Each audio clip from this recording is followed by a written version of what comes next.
Hello दोस्तों, क्या हाल चाल आप सभी के। मेरा नाम अभिजीत है। आप देख रहे हैं स्टॉक्स विद अभी। आई होप सब बढ़िया होंगे। आज का वीडियो स्टार्ट करते हैं। काफ़ी समय से कोई वीडियो नहीं आ रही थी, उसका कारण था थोड़ा तबीयत ख़राब चल रही थी। अब तबीयत बिल्कुल सही है, तो आपको डेली वीडियो देखने को मिलेंगे। देखिए आज मार्केट, देखिए निफ्टी आज बंद हुआ 25,000 के ऊपर। अच्छी चीज़ है, 252 पॉइंट बढ़ के बंद हुआ है निफ्टी इंडेक्स लो लगाया था 24,671 का, और निफ्टी ने आज हाई लगाया था 25,029 का। तो ये काफ़ी अच्छी चीज़ है कि 25,000 के ऊपर निफ्टी आज बंद हुआ है। तो देखें कल किस तरीके से निफ्टी में काम रहने वाला। आइए एक बार 15 मिनट के टाइम फ्रेम पे चेक करते हैं किस तरीके से चार्ट पे निफ्टी ने आज काम किया है। देखिए अगर हम निफ्टी की बात करें तो साफ बाइंग देखने को मिली थी मार्केट में शुरुआत से, फिर मार्केट एक कंसोलिडेट रेंज में जाके फंस गया था। तो यही है, आज निफ्टी में साफ 200-250 पॉइंट की बाइंग आने के बाद निफ्टी एक साफ पॉइंट में जाके फंसा है इस रेंज में। अगर इस रेंज को कल क्रॉस करके निफ्टी ऊपर जाता है तो काफ़ी ज़्यादा चांसेस हैं कि निफ्टी ऊपर जाके कल आपको बाइंग की तरफ देखने को मिल सकता है। ये एक बार वनडे के टाइम फ्रेम पे देखते हैं किस तरीके से मार्केट ने काम किया है। देखिए वनडे का टाइम फ्रेम लगाएंगे, एक दो हॉरिजॉन्टल लाइन लगा लेंगे जिससे चीज़ें समझने में आसानी होगी। देखिए ये एक रेंज है जहाँ से निफ्टी बार बार गिरता रहता है। देखिए पहले एक कैंडल यहाँ पे ग्रीन बनाया था, उसके बाद गिर गया, फिर एक ग्रीन कैंडल बनाने के बाद फिर गिर गया, फिर यहाँ तक आया, फिर गिर गया, फिर इसी रेंज के आसपास निफ्टी अभी आपको दिखाई दे रहा है। हो सकता है, चांसेस अच्छे हैं कि इस बार निफ्टी क्रॉस करके ऊपर की तरफ मूव करे। अब जिस तरीके से भी होगा, कल जिस तरीके से, कल तो सैटरडे संडे है, मार्केट बंद रहेगा कल परसों। मंडे को जिस तरीके से निफ्टी में बाइंग या सेलिंग आएगी उस तरीके से हम आपको बताएंगे। चलिए आइए आगे की न्यूज़ पर नजर डालते हैं एक बार। देखिए काफ़ी बड़ी न्यूज़ है, आरबीआई ने फिर की रेपो रेट में कटौती। इंटरडे में 10 शेयरों पर बरस पड़ा तगड़ा पैसा।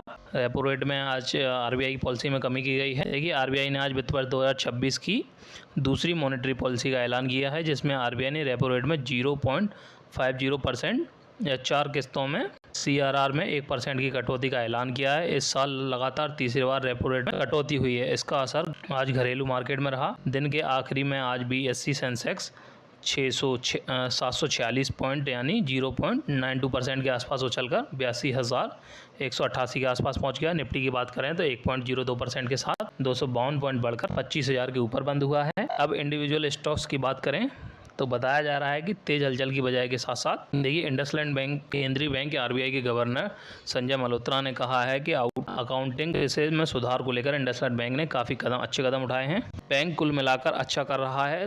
तो इसके शेयर इंट्राडे में 5.32% के उछाल के साथ 845 अंक पर पहुंच गए थे। मौजूदा भाव देखें तो 823 के आसपास इंडसलैंड बैंक बंद हुआ था। देखिए आरबीआई गवर्नर संजय मल्होत्रा ने ऐलान किया है कि 2.5 लाख तक के गोल्ड लोन के लिए क्रेडिट अप्रेजल की ज़रूरत नहीं होगी। काफ़ी अच्छी चीज़ है। इस छोटे गोल्ड लोन की प्रक्रिया आसान रहेगी।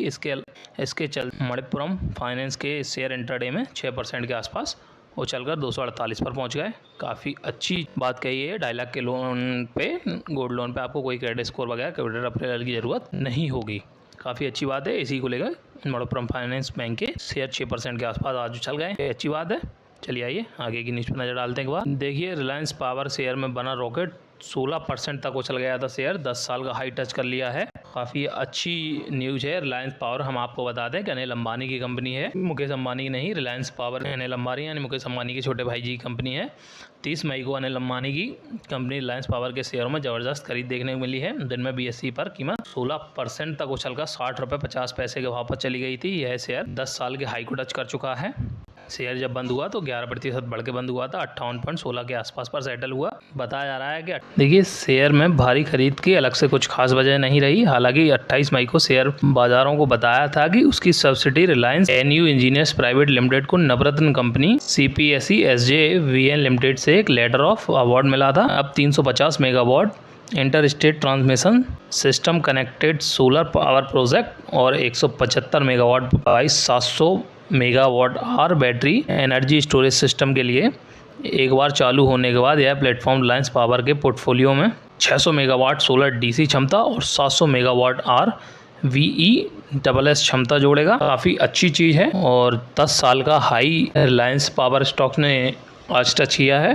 काफ़ी बड़ी बात मानी जा रही है और अगर आप इसमें इन्वेस्ट करना चाहें तो एक बार के लिए इसको जाके चेकआउट कर सकते हैं। तो ये तो खुद टेक्निकल बातें हैं, इनमें हम नहीं जाएंगे, लेकिन ये है कि मार्केट में अच्छी एक पोजीशन में वापस आने की कोशिश कर रहा है रिलायंस पावर। जिस तरीके से भी आगे इसकी न्यूज़ आएगी हम आपको बताएंगे। चलिए आइए आगे की न्यूज़ पर नजर डालते हैं एक बार। ये इरेडा QIP लॉन्च हुआ तो शेयर हो गया धड़ाम। आइए पूरी न्यूज़ समझते हैं किस तरीके से न्यूज़ रहने वाली है। देखिए, रिन्यूएबल प्रोडक्ट्स को फाइनेंशियल सर्विसेज देने वाली इरेडा के शेयरों में आज निवेशकों का खास नजर थी। इसकी वजह से लंबे इंतजार के बाद इसमें अपना क्वालिफाइड इंस्टीट्यूशनल प्लेसमेंट यानी QIP इशू लॉन्च कर दिया। इस इशू के लॉन्च होने के बाद आज शेयर 2% से अधिक टूट गया। निचले स्तर पर खरीदारी के चलते भाव में कुछ रिकवरी हुई और ये लेकिन अभी भी कमजोर स्थिति में है। देखिए 0.93% के गिरावट के साथ 174.85 के भाव पर बंद हुआ शेयर। इंटरडे में 2.32% टूटकर 172.40 के भाव पर आ गया। और देखिए एक साल में शेयरों की चाल की बात करें तो पिछले 15 जुलाई 2024 को यह रिकॉर्ड 310 और इस साल 17 मार्च 2025 को इस साल के निचले स्तर 137 रुपये पर था। IPO निवेशकों को इसके शेयर 32 रुपये में जारी हुए थे और घरेलू स्टॉक मार्केट में 29 नवंबर 2023 को लिस्ट हुआ था। और देखिए QIP की डिटेल्स देखें। इरेडा की योजना QIP इशू के जरिए 4500 करोड़ रुपए जुटाने की बात कही गई है। इशू के जरिए फ्लोर प्राइस प्रति शेयर 173.83 फिक्स किया गया है, जो कि गुरुवार के क्लोजिंग प्राइस 176.50 के महज 1.5% के डिस्काउंट पर है। कंपनी ने अपनी ग्रोथ की स्पीड के हिसाब से पूंजी की बढ़ती जरूरतों को देखते हुए सरकार से QIP इशू के जरिए फंड जुटाने का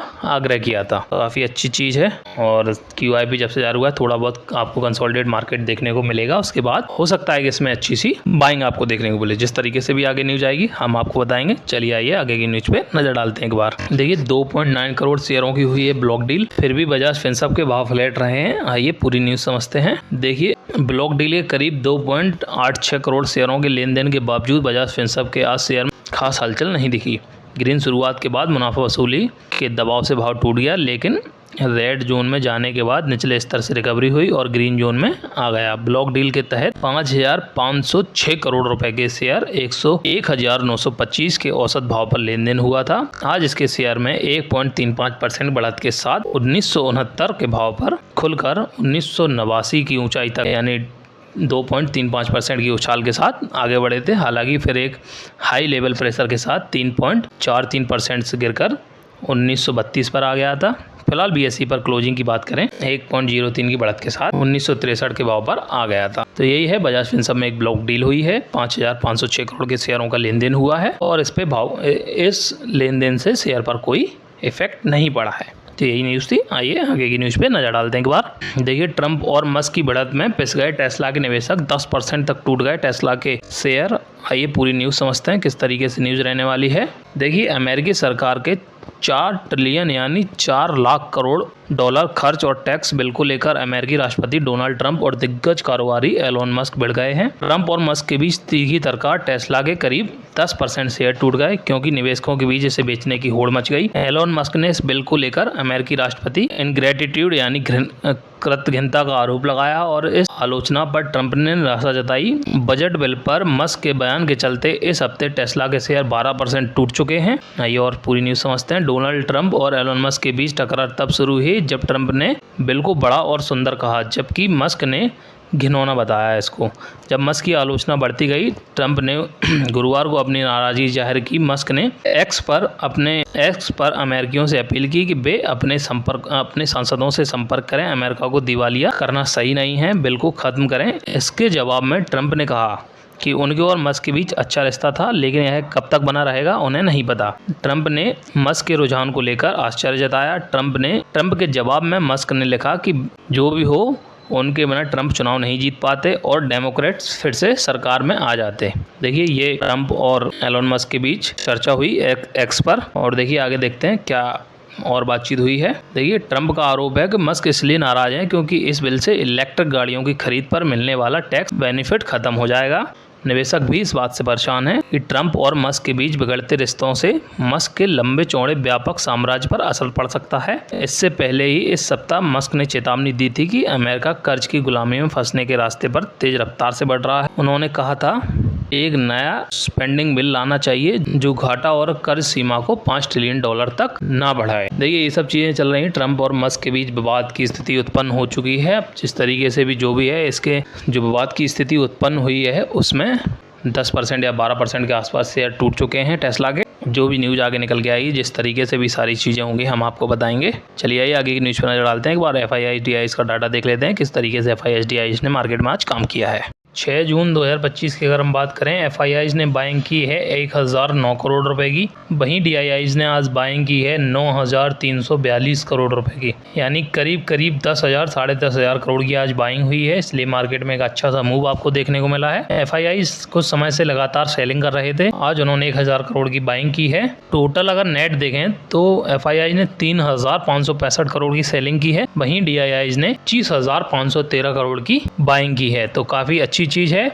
DIIs बराबर मार्केट में पैसा डाल रहे हैं और FIIs भी धीरे धीरे वापस आएंगे। तो यही था आज का वीडियो। अगर आपको हमारा वीडियो अच्छा लगा हो तो वीडियो को लाइक करें, चैनल को सब्सक्राइब करें। बहुत बहुत धन्यवाद। जय हिंद, जय भारत।